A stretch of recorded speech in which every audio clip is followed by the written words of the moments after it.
Hi. Okay. My name's Kelly, and I run a beautiful little studio in Port Kembla called Yoga Vidya.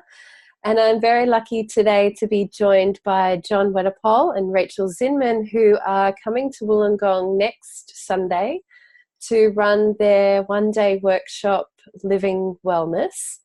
And maybe you guys could um, just tell us a little bit about the motivation behind running this workshop. I'll let you guys kind of introduce it.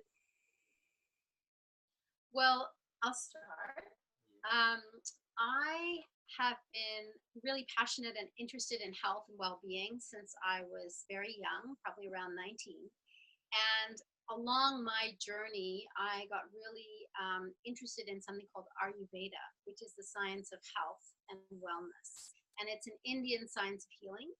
And it really looks at your constitution and who you are as an individual and how to find the right yoga for you so that you can come to ultimate wellness. And in that journey, I actually was diagnosed with type 1 diabetes, which was a total shock. And from that experience, I dove even deeper into Ayurveda to try and understand how I could manage my diabetes with yoga. And out of that, I wrote a book, which is going to be something I'm going to be sharing with everyone on the workshop. But as part of that, we wanted to design a workshop together that really looked at wellness from a physical perspective, but also from a mental perspective through the lens of the traditional teachings of yoga. And so that's really how the workshop came about, was just wanting people to understand what wellness is, the definition of wellness, and how that is really, from an Ayurvedic perspective, very unique to the individual. But from a yoga perspective, it looks a little bit different to that. It's not about the individual. Yeah. Well, I mean, let's just go. I went into India having had extreme enthusiasm for yoga for the past 20s, 1969. Went to India when I was finally allowed to go to India, because in South Africa we had sanctions preventing me going to India. So in Wow. 2004, I was able to finally go to India. With the idea of trying to get to the bottom of this whole yoga thing and find out what it really is, because I'd been doing it from 1969 and I was always curious, and I just really got stuck into finding out what the nut of yoga is. And it's all very simple. It's actually very user-friendly, and it's mostly user-friendly because you already are the yoga itself, So all that yoga practices are doing are bringing us back to ourselves. The problem is we don't know what the self is. So we keep running around, recreating and reinventing ourselves. Meanwhile, in the background is always the real self, which is always perfectly well, perfectly balanced, and at one with the whole universe. So this is what you discover when you go into all these teachings of the Upanishads. And it's all very simple. How much simpler could it be? So coming into these teachings, people just get complicated, and the teachings rather complicated, and really all the teaching is trying to do is actually simplify everything and bring us back to just pure wellness, which is a matter of balance in the body and balance in the mind. So what we're doing all our lives is doing a balancing act, trying to balance our bank account, trying to balance, diet and exercise, trying to balance anything. But in reality, you don't have to balance yourself, because the self is that in which everything is balanced. So it's all balanced. So self is yoga. So when we get to the classes and we're teaching this stuff, it's all it decomplicates, Yeah. simplifies everything. It makes yoga far more understandable. Yeah. And it's beautiful that we have access to teachers like yourself, like both of yourselves, that are there to help remind us, because I think, it can get there's so many different types of yoga these days. There's so many teachers, which is beautiful. But it can kind of become like another one of those things where we're trying to work out what is the truth, what is the nut of yoga. So I look forward to you helping us remember. Trying to work which tribe, which yoga tribe we belong to, you know. Yeah. Whereas in reality, we're all part of the same tribe, you know. Yeah, that's beautiful. Thank you. So I would like to know, like, Rachel, you mentioned your book, which congratulations. It's really exciting that you've published your book. And we will have the book available for sale during the workshop. But tell me, is the workshop just for people with diabetes, or will it be much more general than that? It's designed to be really general. I mean, you know, like I said in the introduction, I mean, the book is really just something that I created because I felt that there was a lack of education amongst yoga teachers about diabetes and how to work with diabetes if you had someone like that come to your yoga class, but also that there was no one who was living with diabetes who had written a yoga book for people who had diabetes. But then when I was writing the book, it became less niched and more universal, because it was really looking at constitution and the different types of constitution based in the 5 elements, which is kind of the bedrock of Ayurveda, and how to find the right yoga for you. So even if you don't live with diabetes, you will go through the book and go, oh wow, you know, that air and space type, that's me, and that's the kind of sequence I need, and that's the kind of meditation I need, and that's, you know, the kind of breathing sequence I need. Or I'm water and earth, yeah, I need this, I need stimulation. So a lot of what I'm going to be sharing in the workshop is really about the different types, the different Ayurvedic types. It's called your dosha. And then how to determine what kind of yoga you need, what class, what type of class, what kind of sequence. And then we'll actually do a sequence that is designed to support your constitution. So that, you know, whatever your health condition, whether you're well, whether you're living with something chronic, whether you happen to have something like diabetes or other autoimmune conditions, everyone can benefit from understanding how to find the right yoga for you based on your individual constitution. Yeah, that's beautiful, because I think as teachers we're often catering to a whole class full of people that are all varying different constitutions, and we've got to give them something that matches everybody, or hopefully suits everybody. And we kind of, as students, I think we're missing out on the benefit of a teacher that gives us something that's a bit more specific to our needs, like how, you know, we would have learnt if we're in India some time ago. So yeah, I think that's great. And it incorporates so much more than just asana, because some people benefit more from sound work. Some people do really well with gesture, with mudra. Some people are very visual and they need visualization meditations. It's just, you know, each person has what really supports them and balances them based on the mind, the body, you know, the environment.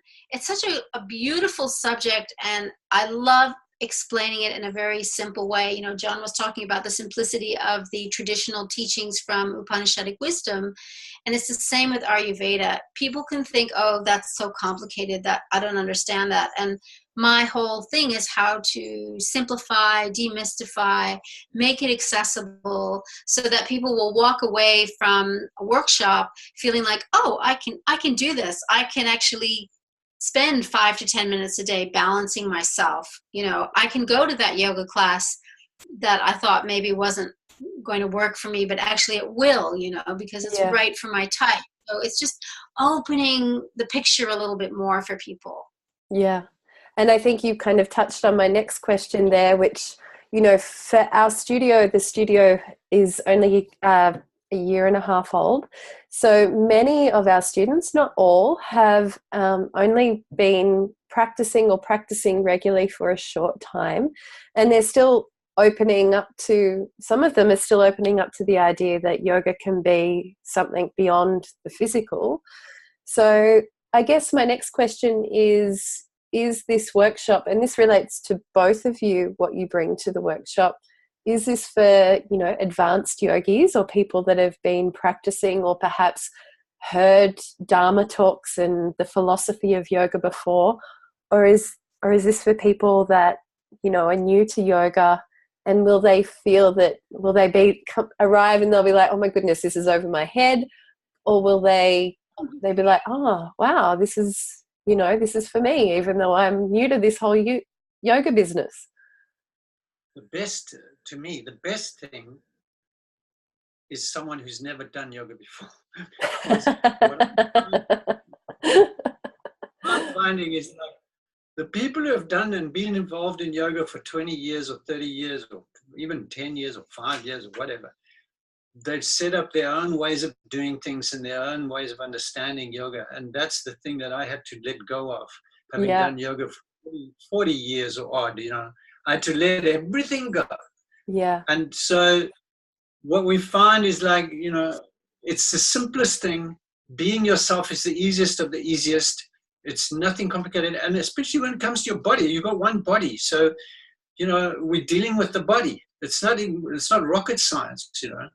So there's a program that fits each person, individually, and it takes whatever stage they're at in their lives, you know. But the signposts and the pathways have been left by those who have gone before us. You know what I mean? So we just need to follow the signposts.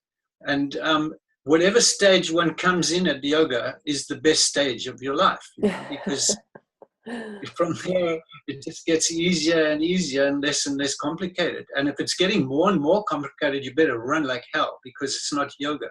Yeah. Thank you. It's got to answer the problems. You've got to demystify and decomplicate the whole of one's life, you know. And ultimately, it's a very simple journey, you know. The journey begins with you. You are the journey. And where do all journeys end? It ends with you, in you. So the yoga journey ends in the same place it began. It all begins with you. You are the journey, and it ends with you. So wherever the person comes in, you know, what we're finding in our classes is, like, the more people have done yoga and the more they've established themselves, you know, in Meditopia, let's say, you know, the harder it is, you know, to understand the simplicity of yoga. Yeah. One of my teachers says something about, he's like, when people first start, they're really easy to teach. Within 10-year mark, they're terrible to teach because they're so attached to their type of yoga and their lineage and their way of seeing things. And after 10 years, they start to realize that, you know, nothing is fixed and they don't really know anything, so they become teachable again. And it's not him teaching, but it's just, you know, the teachings coming through. And so it sounds like you're saying a very similar thing there. So that's exactly right. I mean, you know, the advanced people normally are sitting in my class with smoke coming out of their ears, you know. Beautiful. And as far as the asana and the pranayama component, and like all of the Ayurvedic stuff, I'm assuming it's the same. It's going to be really accessible. A lot of what we'll share in the sequence is things you could do in a chair, things you could do lying down. I mean, it's really to make it as accessible as possible.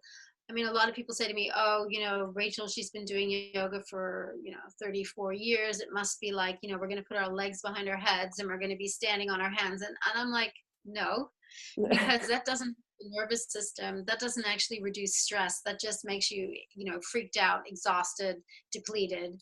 And as I've gone through my life, and especially living with a chronic illness, I've had to learn how to slow down, nourish, breathe, take my time, and not have that personality approach to my practice or to my teaching, to be inclusive, to be supportive, to welcome people, to make people feel really comfortable.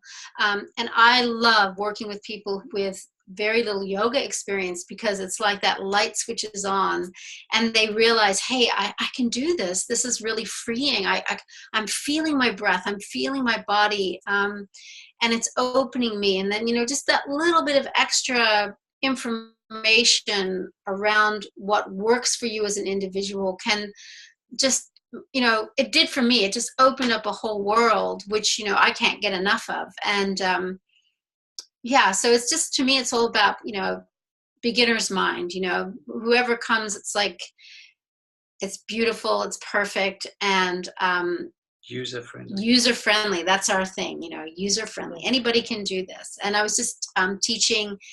I was launching the book yesterday in Tari, and I was in a workshop with, we were doing it at the library, and there was just a whole bunch of people there with different ages and different ranges, and we just did like some stretches in the chair, and everyone was just like, oh my God, I feel amazing. So you don't need to do much to get people to feel that bliss and that openness in the body, which then leads to a deeper recognition of, really what self is, or what. Yeah, well, I mean, we already are the bliss itself. We already are the happiness itself. So how difficult can it be to find pure happiness? Are you going to answer that question for us at the workshop, John? Totally. I have a toddler. I had a rough morning, so that the joy and the bliss was feeling a little elusive this morning. So I guess one of my last questions was going to be, what can people expect to learn in this workshop? Like the kind of take homes that you'll be sharing, but you've really answered that question. So whether you want to answer that in another way, or whether there's just anything else that you feel you would like to share in regards to, what's on the menu for next Sunday, then I'll just leave it for you to wrap up. Okay, well, I just think that if you can take a day for yourself, because we don't do that anymore. I mean, back in the day when we were doing yoga, we took weeks and months, and we would just immerse ourselves day in, day out in yoga practices. And we all live such busy lives. Now it's like, to even get 2 hours away from family and kids and commitments is impossible. But if you give yourself this day from 9 till 4, you will feel like a brand new person, because your nervous system will be replenished. You'll have a whole new look on life, yourself, everything. Yeah. Well, yeah. It just switches the whole thing 360 degrees if you really get the real meaning of yoga, the real meaning of self. Everything just suddenly the lights come on. So, and it puts.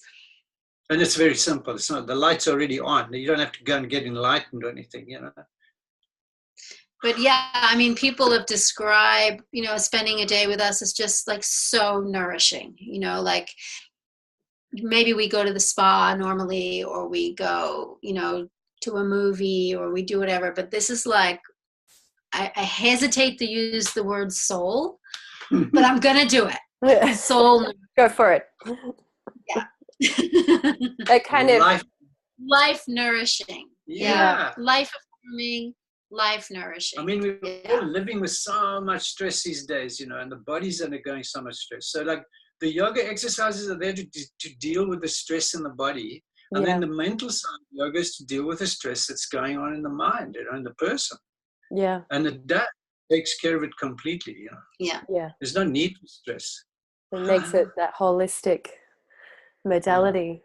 When you were talking about some people go to the spa or go to a movie, it kind of, in my mind, I got the idea of, well, it's either give a man a fish or teach him how to fish. You guys are going to teach us how to fish, or the nugget of how to reduce that stress and feed ourselves, nourish ourselves from the inside out.